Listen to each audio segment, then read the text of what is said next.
पड़ोसियों के लिए खोले दरवाजे तो बिगड़ेगी देश की व्यवस्था। दिल्ली सीएम ने सीएए को लेकर केंद्र सरकार पर बोला तीखा हमला। चलिए जानते हैं पूरी खबर। दिल्ली के मुख्यमंत्री और आम आदमी पार्टी के राष्ट्रीय संयोजक अरविंद केजरीवाल ने बुधवार को प्रेस वार्ता कर नागरिकता संशोधन कानून सीएए लागू किए जाने का विरोध किया। सीएए लागू करने को लेकर सीएम केजरीवाल ने बीजेपी पर वोट बैंक की राजनीति का आरोप लगाया है। उन्होंने कहा कि केंद्र सरकार 10 साल देश पर राज करने के बाद चुनाव के पहले सीएए लेकर आई है। उन्होंने कहा कि ऐसे वक्त जब गरीब और मध्यम वर्ग महंगाई से जूझ रहा है और युवा बेरोजगार दर की ठोकरें खा रहा है, उन असली मुद्दों का समाधान करने के बजाय ये लोग केंद्र सरकार सीए लाए हैं। भारत सरकार का पैसा पाकिस्तान के लोगों पर खर्च किया जाएगा। 2 करोड़ के करीब लोग देश में आएंगे। ये भाजपा वोट बैंक के लिए कर रही है। उन्होंने दावा किया कि पिछले 10 सालों में 11 लाख से ज्यादा व्यापारी और उद्योगपति इनकी नीतियों और अत्याचारों से तंग आकर देश छोड़कर चले गए। उन्होंने वापस क्यों नहीं लाया जा रहा है? ये पड़ोसी देश के गरीबों को लाकर भारत में बसाना चाहते हैं। क्यों? सिर्फ अपना वोट बैंक बनाने के लिए। दिल्ली के मुख्यमंत्री ने आगे कहा कि बीजेपी शायद दुनिया की अकेली पार्टी है जो पड़ोसी देशों के गरीबों को अपना वोट बैंक बनाने के लिए एक गंदी राजनीति कर रही है। ये देश के खिलाफ है। खासकर असम और पूरे उत्तर पूर्वी भारत के लोग इसका सख्त विरोध करते हैं, जो बांग्लादेश से होने वाले माइग्रेशन के शिकार रहे और जिनकी भाषा और संस्कृति आज खतरे में है। उन्होंने कहा कि असम और पूरे उत्तर पूर्वी राज्यों के लोगों को धोखा दिया है। इसे वापस नहीं लिया गया तो जनता भाजपा को चुनाव में भाजपा के खिलाफ वोट कर भाजपा को जवाब देगी। केजरीवाल ने कहा कि बांग्लादेश, पाकिस्तान और अफगानिस्तान से बड़ी संख्या में लोग आएंगे। देश की सभी व्यवस्थाएं चौपट हो जाएगी। जो पैसा देश के विकास पर खर्च होना चाहिए वह पैसा इन तीनों देश के लोगों को बसाने पर खर्च होगा।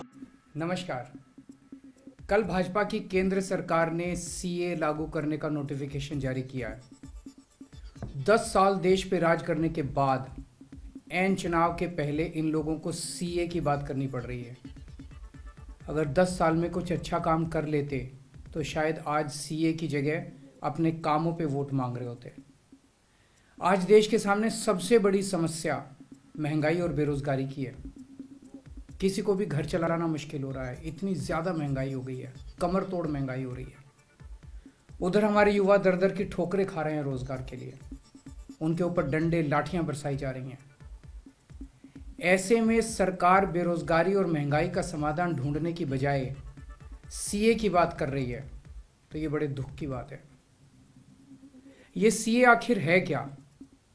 बीजेपी की केंद्र सरकार का कहना है कि 3 देश, बांग्लादेश, पाकिस्तान और अफगानिस्तान, इन 3 देशों के अल्पसंख्यक जो हैं वो अगर भारत की नागरिकता लेना चाहें तो उन्हें भारत की नागरिकता दे दी जाएगी। इसका मतलब बड़ी संख्या में यहाँ से अल्पसंख्यकों को हमारे देश में लाया जाएगा। उनको रोजगार दिए जाएंगे, उनके लिए घर बनाए जाएंगे, उनको यहाँ बसाया जाएगा।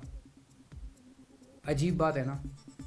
बीजेपी की केंद्र सरकार से उन्होंने कहा कि लोग कह रहे हैं कि भाजपा वाले इन्हें लाकर उन स्थलों में बसाएंगे जहां इनके वोट बैंक कम है। मुझे नहीं मालूम ये सच है या गलत है, मगर इससे देश के सामने बड़ी समस्या खड़ी हो जाएगी। ये कह रहे हैं कि 2024 से पहले की घुसपैठियों को नागरिकता दी जाएगी, मगर ये लोग गलत बात कर रहे हैं। ये लोग आने वाले समय में सभी के लिए दरवाजा खोल देंगे। आपकी इस खबर पर क्या राय है? अपनी राय कमेंट बॉक्स में जरूर बताएं।